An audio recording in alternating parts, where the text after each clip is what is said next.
الحمد لله نحمده ونستعينه ونستغفره ونؤمن به ونتوكل عليه ونعوذ بالله من شرور أنفسنا ومن سيئات أعمالنا من يهده الله فلا مضل له ومن يضلله فلا هادي له ونشهد أن لا إله إلا الله وحده لا شريك له ونشهد أن سيدنا ونبينا ومولانا محمدا عبده ورسوله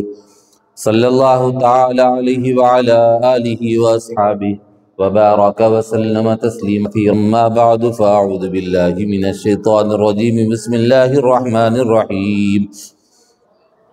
كل نفس ذائقة الموت. صدق الله العظيم. بزرگان محترم، برادران اسلام اور عزیز نوجوان ساتھیو، اس وقت میں چند باتیں موت کے سلسلے میں عرض کی جائیں گی۔ اللہ تبارک تعالیٰ نے جس چیز کو بھی وجود بخشا، جو شے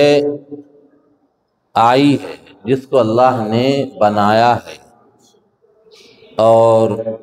اللہ تبارک تعالیٰ نے جس کو پیدا کیا ہے، اس کو ایک نہ ایک دن فنا ہے۔ اور صرف اللہ تبارک تعالیٰ کی ذات عالی ایسی ہے جس کو فنا نہیں ہے، ہمیشہ سے ہے اور ہمیشہ رہے گی۔ اللہ کی ذات ہمیشہ سے ہے اور ہمیشہ رہے گی، اور اس کو فنا نہیں ہے کبھی بھی۔ اور اس سے ہٹ کر جتنی بھی مخلوقات ہیں سب کو فنا ہے، بڑی چیز ہو یا چھوٹی چیز ہو، آسمان ہو، زمین ہو، سورج ہو، چاند ہو، سیارے ہو، ستارے ہوں، سب کو فنا ہونا ہے، ایک نہ ایک دن سب کو ختم ہونا ہے۔ اس وجہ سے کہ وہ چیز ختم ہو جائے گی، اللہ تبارک تعالیٰ نے جب کسی چیز کو بنایا ہے تو وہ چیز اس بات کا ثبوت ہے کہ ایک نہ ایک دن ختم ہو جائے گی۔ صرف اللہ تبارک تعالیٰ کی ذات ہوگی جو ہمیشہ سے ہے اور ہمیشہ رہے گی۔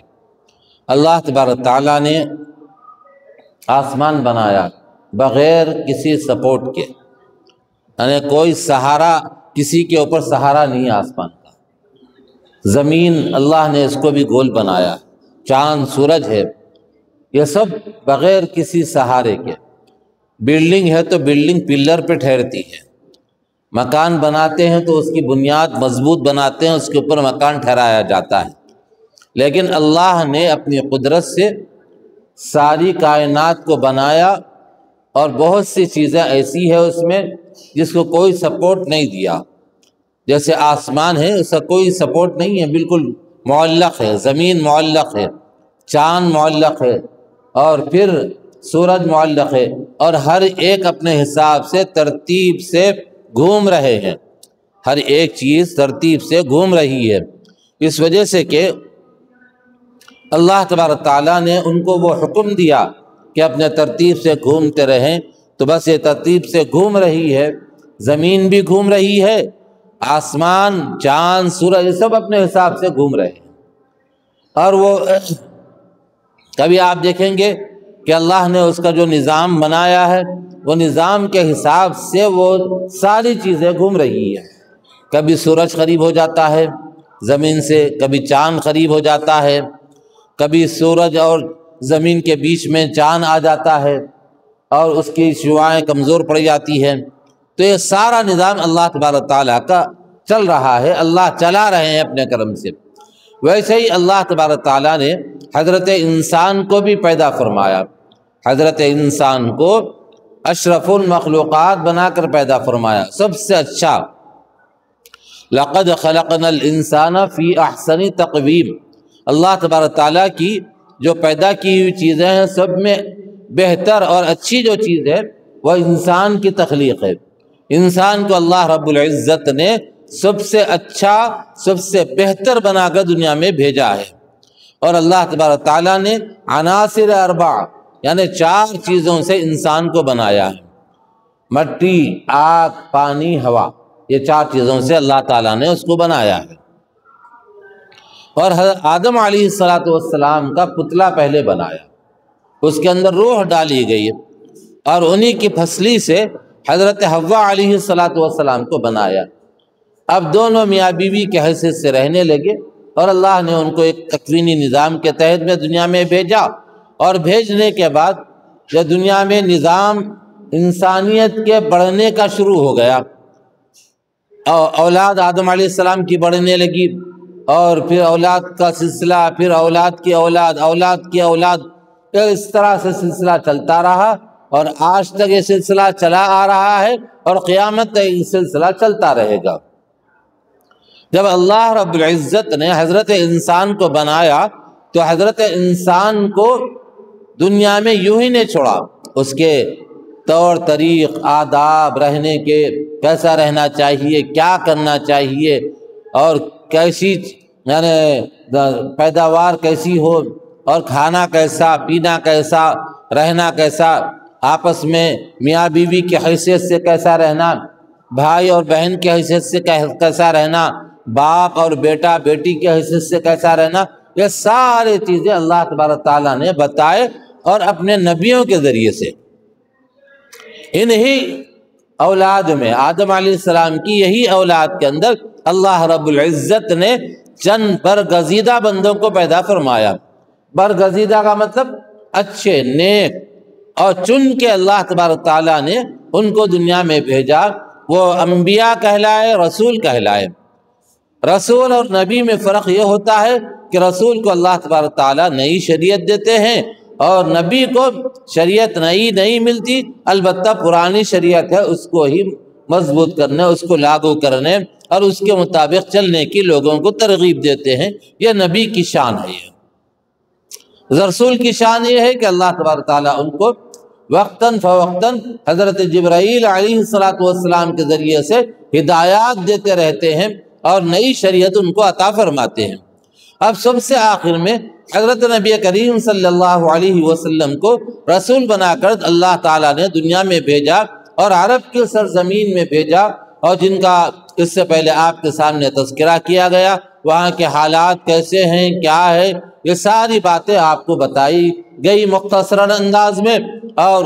اس کے بعد اللہ تبارک تعالیٰ نے آپ کو رسول بنانے کے بعد آپ کے ذریعے سے دنیا کی ہدایت کا سامان فرمایا،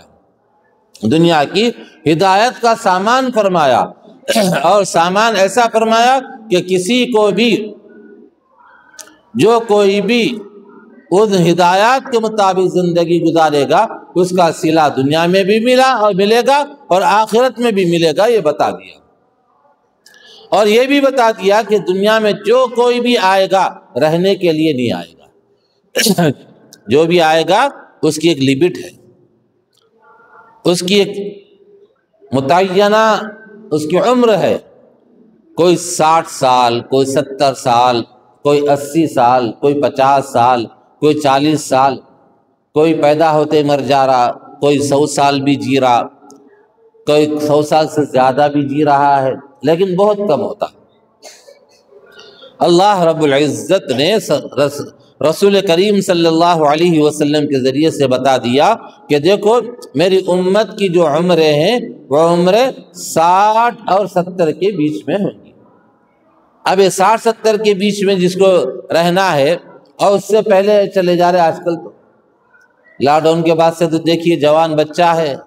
کھڑا ہارٹ اٹیک ہوگا، چلا گیا، اور جو جہاں پہ ہے وہیں پہ سو گیا تو اٹھ رہا ہی نہیں ہے،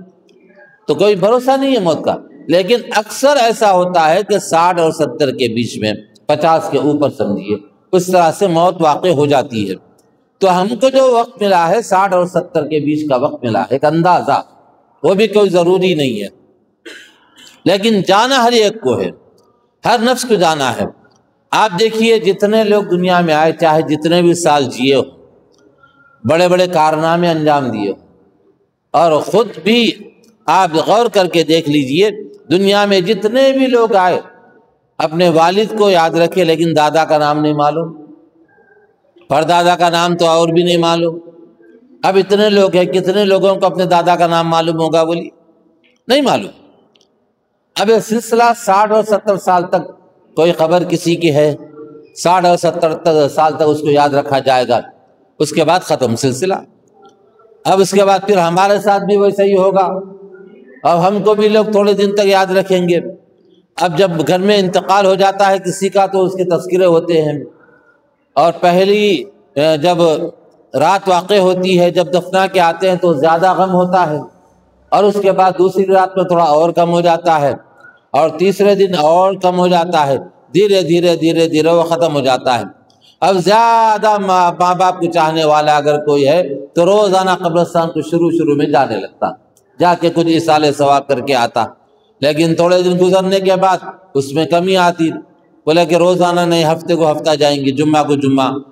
جمعہ جانا شروع کرتا۔ اس کے بعد کوئی کال سفر کہیں جا کے آ گیا یا کوئی کام میں مشغول ہو گیا تو اس کے بعد بولتا کہ بھئی نہیں، مہینے میں ایک مرتبہ چلے جائیں گے، اور دھیرے دھیرے وہ بھی ختم۔ پھر اس کے بعد شب برات کے اندر جا کے تھوڑا سا اصالہ ثواب کر کے آئیں گے، یا پھر عید کے دن جا کے آئیں گے۔ اس کے بعد بعض تو ایسے ہوتے ہیں زندگی میں کبھی جاتے بھی نہیں، اور پتہ بھی نہیں رہتا کہ ان کی قبر کیا ہے، کہاں ہے باپ کی۔ یہ دنیا ختم ہونے والی ہے، فنا ہونے والی ہے،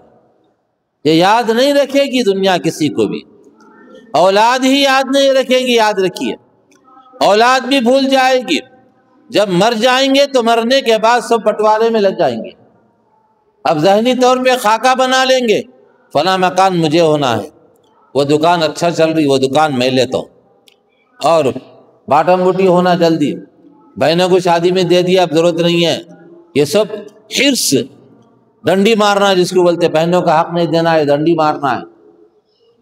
اور اللہ تبارک تعالیٰ قیامت کے دن پوچھیں گے مرنے کے بعد کہ ترکے میں سے اپنی بہنوں کو حصہ دیے یا نہیں دیے، بڑا بھیا تو دبا کے تو نہیں بیٹھا کہیں،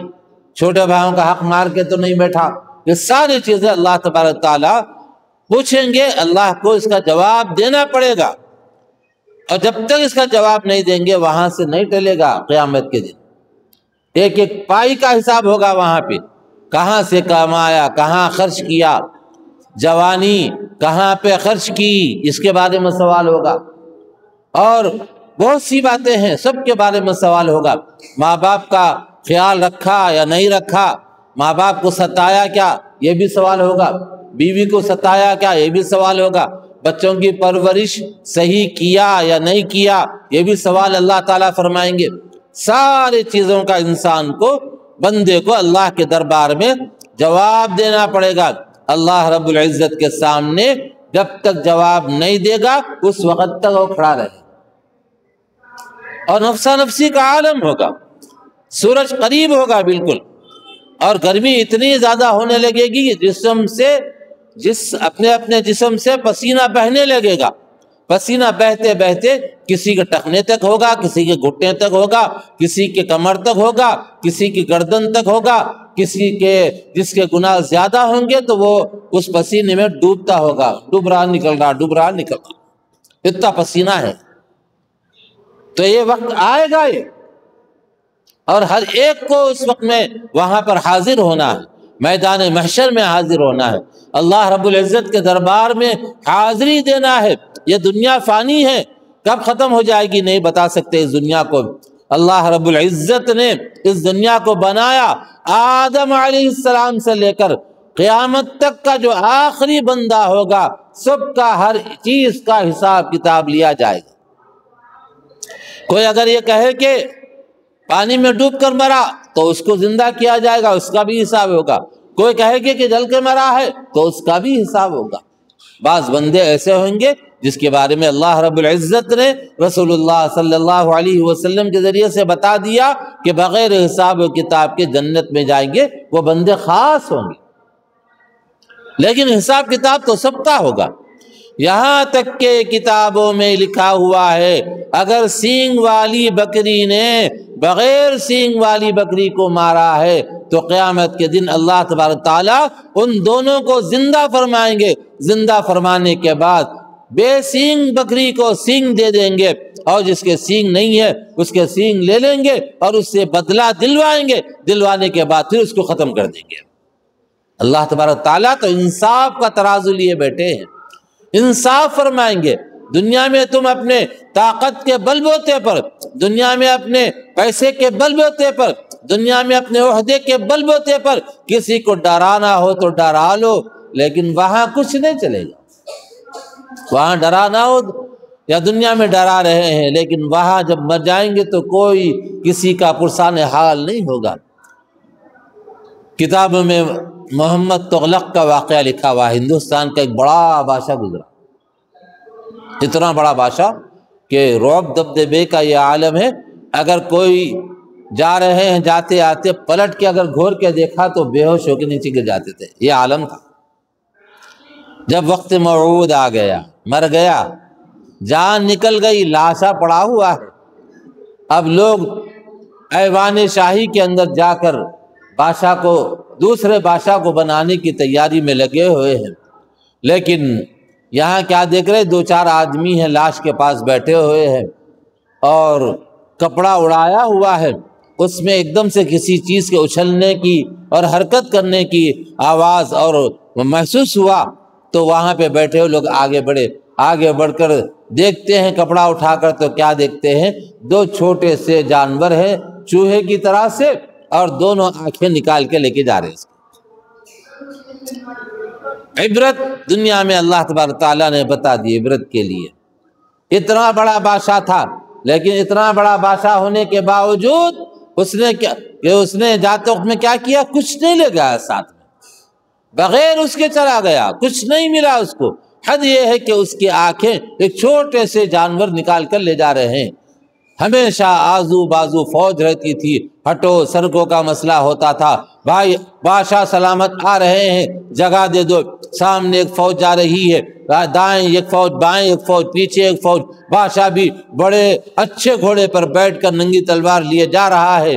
دشت و احتشام کے ساتھ جا رہا ہے، اور عجیب رعب دبدبا ہے، لیکن مرنے کے بعد کیا ہوا، اس کی آنکھیں جانور نکال کر لے جا رہے ہیں۔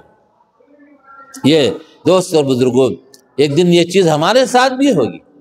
یعنی موت کا مزہ ہم کو بھی چکھنا پڑے گا۔ کل نفس ذائقۃ الموت، ہر نفس کو، ہر جاندار کو موت کا مزہ چکھنا ہے، موت کا مزہ چکھنا ہے ہر ایک کو۔ اور اگر اچھا ہوگا تو اچھا اس کی روح نکلے گی، اگر گنہگار ہے تو اس کی روح اسی طریقے سے نکلے گی۔ سرکار دو عالم سرور و کون و مقا تاجدار انبیاء محمد رسول اللہ صلی اللہ علیہ وسلم نے فرمایا ہے کہ جو نیک بندہ ہوتا ہے، جو اللہ والا ہوتا ہے، اللہ اللہ کرنے والا ہوتا ہے، اللہ کے احکامات کو بجا لانے والا ہوتا ہے، تو اللہ تبارک تعالی حضرت اسرائیل علیہ السلام کو حکم دیتے ہیں، اے اسرائیل جاؤ، یہ بندہ بڑا نیک تھا، اچھا تھا، سب کے حقوق ادا کرتا تھا، کسی کو ستاتا نہیں تھا، کسی کو پریشان نہیں کرتا تھا، وقت پر نماز پڑھتا تھا، وقت پر سب کے حقوق ادا کرتا تھا، جاؤ اس کی روح قبض کر کے آنا، لیکن اس بات کا خیال رکھنا کہ اس کو کسی قسم کی کوئی تکلیف نہ ہو۔ سرکار دو عالم صلی اللہ علیہ وسلم نے فرمایا اس کی روح ایسے نکالی جائے گی جیسے آٹے میں سے بال کو نکالا جاتا ہے، محسوس بھی نہیں ہوگا۔ اور پھر اللہ رب العزت نے حضور کے ذریعے سے یہ بھی بتا دیا، بتاؤ ساری امت کو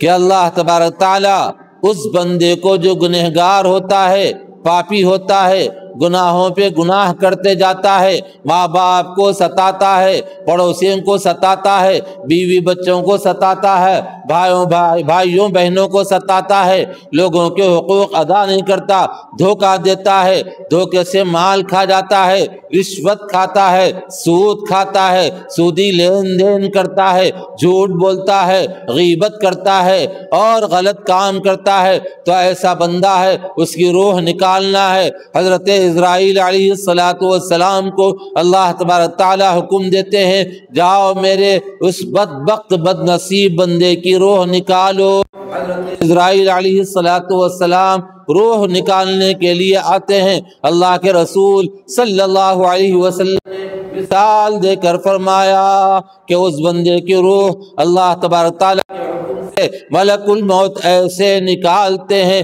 جیسے ململ کا باریک کپڑا ہو جس کو بھگو دیا جائے، کچا کیا جائے، ببول کی کاٹی پر اس کو بچھا دیا جائے اور ایک کنارے سے پکڑ کر اس کو کھینچا جائے۔ جب کھینچا جاتا ہے تو ایک ایک دھاگا الگ الگ ہو کر پورا کپڑا پھٹ کر ٹکڑے ٹکڑے ہو کر نکلتا ہے۔ ویسے ہی اس بندے کی روح بھی ہر جوڑ پر اس کو تکلیف دیتے ہوئے نکالی جائے گی، اس بندے کی جو گنہگار ہے، جو ستانے والا ہے، پڑوسیوں کے حقوق ادا نہیں کرتا، بیوی بچوں کے حقوق ادا نہیں کرتا، لوگوں کا حق مارتا ہے، زمینوں پہ قبضہ کرتا ہے اور اپنے طاقت کے بل بولتے پر کسی کو بھی زیر کرنے، کمزور کرنے کی کوشش کرتا ہے، تو اللہ تبارک تعالیٰ اس کی روح ایسے نکالیں گے جیسے کہ ململ کا کپڑا بھگو کر اس کو کچا کر کے ببول کی کاٹی پر پھیلا دیا جائے اور کنارے سے کھینچا جائے تو ایک ایک دھاگا الگ ہوتا ہے۔ ویسی اس کی روح پہلے ٹخنے میں روک دی جائے گی، پھر گھٹنے میں، پھر کمر میں، پھر پتہ نہیں کہاں کہاں روک کر اس کو تکلیف دے کر بسا اوقات نزا لمبا ہوتا دیکھیے، پتہ نہیں کیا حال ہوتا ہے کس کا، نہیں بتا سکتے، بول نہیں سکتا بندہ کیسے اس کے ساتھ گزر رہی ہے۔ دوست اور بزرگوں، ایک دن آئے گا یہ، لوگ کلمہ پڑھانے والے کلمہ پڑھائیں گے، کلمہ پڑھیے لا الہ الا اللہ، اس کلمہ پڑھنے سے پہلے دعا کرنا کہ اللہ تعالی ہم کو کلمے کا غسل دے دے، ہم نیک بن جائے، کلمہ پڑھنے والے۔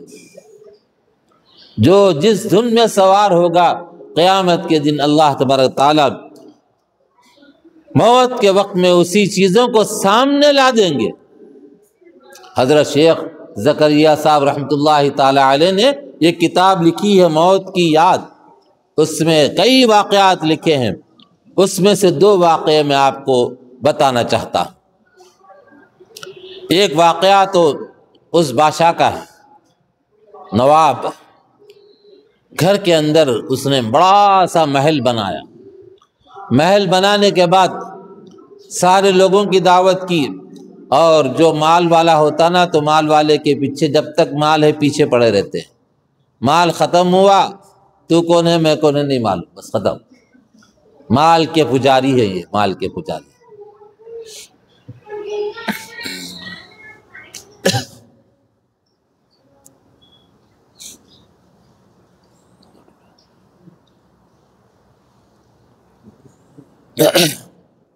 یہ جو مال کے پجاری ہے نا، مال کے پجاری، ان کو کچھ نہیں کر سکتے، جدھر مال رہا اس طرف کی گاتے ہیں یہ لوگ۔ تو اس کتاب کے اندر ایک واقعہ لکھا ہوا ہے، ایک نواب صاحب تھے، مالدار تھے، ان کی واہ واہ ہوتی تھی، لوگ ان کے پاس آ کر بیٹھتے تھے، بڑا سا محل بنایا اس نے۔ دنیا کے شوق بھی عجیب ہوتے ہیں انسانوں کے، کام چھوٹے میں چل سکتا ہے لیکن وہ کہتا ہے نہیں مجھے ایسا ہی بنانا ہے، لیکن بناتا ہے لیکن جا بھی نہیں سکتا، بسا اوقات اس میں نہیں پہنچ سکتا۔ KCR کیا کیا حیدرآباد کے اندر، بڑی بلڈنگ بنائی اس نے، کیا نام ہے اس کا، سیکریٹریٹ، ہاں، لیکن جا نہیں سکا اس میں، اللہ کا فیصلہ ہے۔ ویسے ہی اور ایک بادشاہ بھی تاریخ میں گزرا ہے، اس نے بھی بنائی تھی جنت بول کے، لیکن جا نہیں سکا، ایک پیر اندر ایک پیر باہر، موت آ گئی اس کی۔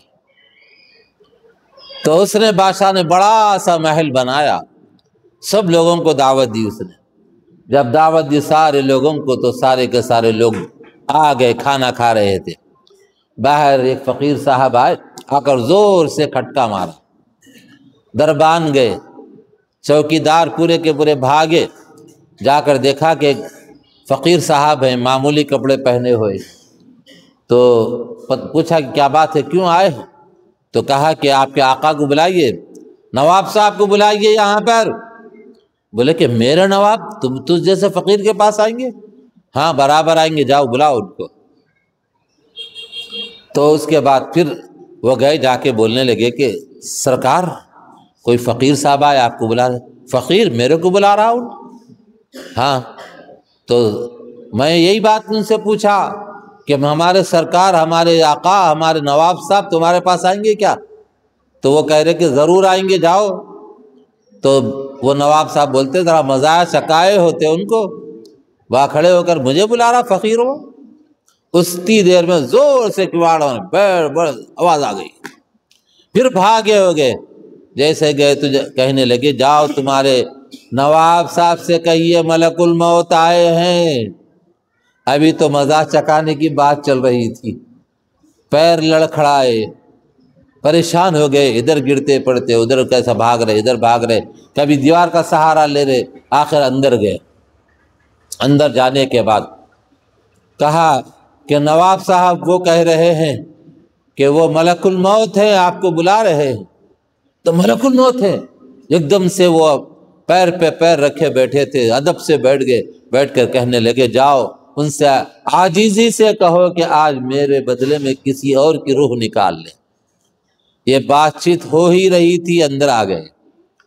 اندر جیسے ہی آئے سارے مجمع میں کپ کپی طاری ہو گئی۔ ابھی تو بادشاہ سلامت مزہ چکانے کی بات کر رہے تھے، ہاتھ تھر تھر کانپنے لگے، پیر کانپنے لگے، کرسی سے اٹھ گئے اور کہنے لگے عاجزی سے بھائی آج ایسا کریے میرے بدلے میں کسی اور کی روح قبض کر لیجئے۔ کہا نہ، ایسا نہیں ہو سکتا، اللہ کی طرف سے مجھے اس بات کی اجازت نہیں ملی ہے۔ تو کہا ٹھیک ہے، جب روح قبض کرنا ہی ہے تو کر لیجئے، لیکن تھوڑا سا مہلت دے دیجئے تاکہ میں لکھ دوں کہ فلاں بنگلہ فلاں بیٹے کا ہے، فلاں دکان فلاں بیٹے کی ہے، اور فلاں بازار جس کے اندر 20-30 ملگیاں ہیں وہ سارے کے سارے فلاں کی ہے، یہ لکھ دوں وصیت نامہ، اتنی تو مجھے مہلت دے دے۔ تو کہا نہ، اتنی بھی مہلت نہیں ملے گی، بات چیت ہو ہی رہی تھی، اس کی روح پرواز، کچھ نہیں لکھ سکا، کچھ نہیں لے جا سکا دنیا سے، سب کچھ اس کے پاس موجود تھا۔ ہما اقسام کے کھانے سامنے رکھے ہوئے تھے، کھانے کے لیے بیٹھے، کھانے والے کھا رہے تھے، ادھر بادشاہ کی گفتگو اس آدمی سے دربان سے ہوئی، پھر ملک الموت سے ہوئی، پھر ایک ہنگامہ مچ گیا کہ بادشاہ مر گیا۔ ایسا ہمارے ساتھ بھی ہوگا، ہمارے ساتھ بھی کب موت آئے گی نہیں بتا سکتے۔ یہ قصہ تھا دنیا دار آدمی کا، اور ایک قصہ ہے اسی میں موت کی یاد کتاب میں لکھا ہوا ہے۔ تو ایک نیک بندہ تھا، کہیں جا رہا تھا، اللہ تعالیٰ بھی کتنے مہربان ہے اپنے بندوں کے ساتھ میں۔ اللہ تعالیٰ بغیر کسی وجہ کے کسی کو تکلیف نہیں دیتے، کسی کو پریشان نہیں کرتے، کسی کو عذاب نہیں دیتے، معاف کر کر کے جھٹکا دیتے ہیں۔ ما صابکم من مصیبت فبما کسبت ایدیکم ویعفو عن کثیر۔ اللہ تبارک تعالیٰ نے قرآن کریم میں فرمایا ہے کہ جو کچھ بھی تم تکلیفیں مصیبتیں جو جھیلتے ہو تمہاری ہاتھ کی کمائی ہے، اور تم نے جو کیا اس کا تمہیں بھگتنا پڑ رہا ہے۔ وَيَعْفُو عَنْ كَثِيرٍ، اس کے علاوہ ہم بہت سی چیزیں ایسی ہیں جس کو معاف کر دیتے ہیں، معاف کرنے کے بعد بچا بچا جس پہ جھٹکا لگ رہا ہے وہ مصیبت ہے۔ یہ اللہ تعالیٰ ہر ایک کے ساتھ ویسے ہی معاملہ فرماتے ہیں۔ وہ نیک بندہ تھا، جا رہے تھے راستے میں، حضرت اسرائیل علیہ السلام ملک الموت آ گئے، سلام کیا، جواب دیا، کہا کہ بھائی اللہ نے مجھے بھیجا ہے آپ کی روح نکالنے کے لیے۔ کہا ٹھیک ہے نکال لیجیے، آپ کلمہ پڑھنے لے۔ کہا نہیں، آپ جس کام کے لیے جا رہے ہیں وہ کام کر کے آ جائیے۔ کہا نہیں، وہ کام کے لیے جا رہا تھا۔ تو پوچھا کہ اتنی مہلت مجھے ملے گی کیا؟ ہاں آپ کو مہلت دی جائے گی، مہلت دی جائے گی۔ کہا وہ کام اہم نہیں ہے، میں اپنے گھر چلتا ہوں، گھر جانے کے بعد آپ سے میری گزارش ہے جب وضو کر کے میں 2 رکعت نماز پڑھنے کی نیت سے کھڑا ہو جاؤں، اور اس کے بعد اللہ اکبر کہہ کر رکعت باندھوں، رکوع کروں، جب سجدے میں چلا جاؤں تو تب میری روح نکالنا۔ چنانچہ ویسے ہی ہوتا ہے، جب سجدے میں چلے جاتے ہیں ان کی روح نکل جاتی ہے۔ دوست اور بزرگوں، نیک جو بندے ہوتے ہیں، جن کو جو تڑپ ہوتی ہے اس کی اللہ سے خواہش کرتے ہیں، یا قبرستان میں ایک بزرگ کا گزر ہوا، جا رہے تھے، جاتے جاتے راستے میں دیکھا کہ قبر بازو سے تھوڑا سا کھلی ہوئی ہے، تو اس میں کوئی بندہ بیٹھ کر قرآن پڑھ رہا ہے۔ تو ایک دم قریب گئے تو سب اس نے دیکھا، دیکھ کر پوچھنے لگا کیا قیامت قائم ہو گئی؟ کہا نہ، قیامت تو نہیں قائم ہوئی۔ تو پھر اس نے آ کر بتایا سارے گاؤں میں کہ میں وہاں سے گزر رہا تھا، فلاں قبر کے اندر سے قرآن شریف پڑھتے ہوئے میں نے ایک بندے کو دیکھا ہے۔ تو بد تحقیق کی گئی تو پتہ چلا کہ ایک اللہ والے بزرگ تھے، ہمیشہ اللہ سے دعا کرتے تھے، اے مولا جب میری روح نکل جائے قبر میں مجھے دفنا دیا جائے تو میری خواہش یہ ہے اور میری تڑپ یہ ہے کہ میں آپ کے کلام کی تلاوت کرتا رہوں قیامت تک۔ اللہ نے اس دعا کو قبول فرمایا، بس قرآن پڑھ رہے، قرآن پڑھ رہے، مکلف تو نہیں ہے، وہ شریعت آنکھ کے بند ہونے کے بعد لاگو نہیں ہوتی، لیکن ان کا شوق ذوق تھا، اس میں مزہ آتا تھا ان کو۔ آج کل ہم لوگوں کو بھی مزہ آتا نا، کس میں؟ یوٹیوب دیکھنے میں مزہ آتا، انسٹاگرام دیکھنے میں مزہ آتا، اور پھر کیا کیا کہ الگ الگ ہی نامہ ہے، نئے نئے نامہ، اور یہ ایمان کو برباد کرنے والا آلہ ہے۔ یہ اچھے کو لے کے ڈوبا۔ شیطان دعویٰ کرا تھا میں ایسے کو وہ کروں گا کہ آپ تصور نہیں کر سکیں گے۔ اگر اللہ والا ہوگا، اللہ سے اس کا تعلق مضبوط ہوگا تو وہی بچ سکے گا، ورنہ دوسرا نہیں بچ سکتا۔ حضرت سیدنا شیخ عبد القادر جیلانی رحمۃ اللہ تعالی علیہ نماز فجر سے پہلے تہجد کی نماز ادا فرما لیے۔ ادا فرمانے کے بعد جیسے ہی اوپر دیکھتے ہیں تو روشنی ہوتی ہے، روشنی کے اندر سے آواز آتی ہے کہ اے شیخ عبد القادر، تم نے آج نماز ایسی اچھی پڑھی، اس طرح سے پڑھی، ایسا خشوع و خضوع کے ساتھ پڑھا ہے کہ آج کے بعد سے تمہیں کوئی نماز پڑھنے کی ضرورت نہیں ہے، روزہ رکھنے کی ضرورت نہیں ہے، تمہیں زکوٰۃ دینے کی ضرورت نہیں ہے، سب تمہارا معاف کر دیا جاتا ہے۔ یہ کہا آج ہم تمہاری نماز سے بہت خوش ہو گئے، آسمان پہ روشنی ہوئی۔ وہ تھے اللہ والے، عالم تھے، عالم، اسی لیے کہتے ہیں عالم اور جاہل میں کتنا فرق ہوتا ہے۔ وہ کہنے لگے کہ اے شیطان مردود، مجھے بہکاتا ہے، جو چیز اللہ کے رسول صلی اللہ علیہ وسلم کو معاف نہیں تھی وہ مجھے کیسے معاف ہو سکتی ہے؟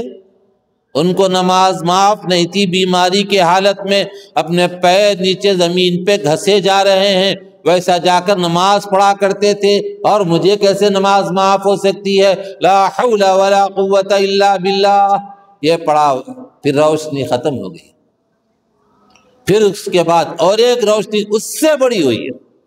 اور تیز روشنی ہوئی، اور تیز روشنی میں سے آواز آئی، اے شیخ عبد القادر، تمہیں تمہارے علم نے آج تم کو بچا لیا، ورنہ میرا یہ ہتھیار، یہ حربہ ایسا ہے جس سے میں نے اچھوں کو برباد کر دیا۔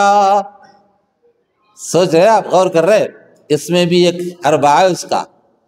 ہم سمجھتے ہیں کہ صحیح بات ہے، صحیح بات ہے، اللہ والے تھے، نیک تھے، عالم تھے، وہ سمجھ گئے کہ دوسرا پیترا استعمال کر رہا ہے کہ تمہیں تمہارے علم نے بچا لیا۔ سیدنا شیخ عبد القادر جیلانی رحمۃ اللہ تعالی علیہ فرماتے ہیں، اے شیطان، اے مردود، پھر دوبارہ مجھے بہکا رہا ہے، مجھے میرے علم نے نہیں بچایا، مجھے میرے اللہ نے بچایا۔ علم کیا چیز ہے؟ مجھے اگر اللہ نہ بچانا چاہے تو کیسے کیسے بھٹک گئے، کیسے کیسے لوگ بے راہ ہو گئے، سیدھی راہ پہ تھے، راہ سے بھٹک گئے بہت سے لوگ جب اللہ نے نہیں بچایا۔ اسی لیے اللہ سے دعا کرتے رہنا، اے اللہ ہمیں آخری سانس تک راہ راست پر رکھیے، سیدھے راستے پر چلائیے، یہ دعا کرتے رہنا اللہ تعالیٰ سے۔ تو دوست اور بزرگوں، موت کا مزہ ہر ایک کو چکنا ہے، موت کا وقت آنے سے پہلے پہلے موت کی تیاری کرنا ہے۔ ہمارے حضرت قاری سید صدیق احمد صاحب باندھوی نور اللہ مرقدہ کو میں نے زندگی میں رات میں کبھی سکون سے سوتا ہوا نہیں دیکھا، دن میں بھی ان کو چین سے بیٹھا ہوا نہیں دیکھا۔ کوئی مہمان آ رہے، کوئی ملنے والے آ رہے، کسی کی ضیافت ہو رہی ہے، اور کسی کی یعنی کوئی بات سن کے اس کو تعویذ لکھ کے دے رہے ہیں،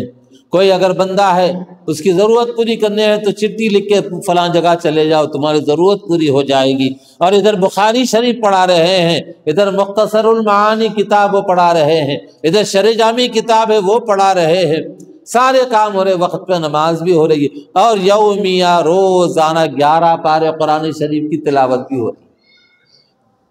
اور حضرت فرمایا کرتے تھے، اے بچوں، اے طلبہ، بچوں کو مخاطب کر کے، ہر ایک کا سیزن ہوتا ہے، ہر ایک کا سیزن ہوتا ہے، آم کا سیزن، جام کا سیزن، موسمبی کا سیزن، تو سرما جو ہے وہ عبادت کا سیزن ہے، فرمایا کرتے تھے۔ یہ سرما کا موسم، سردی کا موسم، رات لمبی ہوتی ہے، دن چھوٹا ہوتا ہے، حضرت فرمایا کرتے تھے کہ یہ نیکیاں کمانے کا، عبادت کا سیزن ہے، رات کے آخر پہر اٹھ جاؤ، 1-2 رکعت پڑھ لو بیٹا، تم لوگ اتنے پیار سے کہا کرتے تھے کہ بیٹا پڑھ لو، 2 رکعت پڑھ لو، اللہ سے مانگو۔ جب سارا شہر سو رہا ہے، سارا گاؤں سو رہا ہے، خراٹے مار رہا ہے،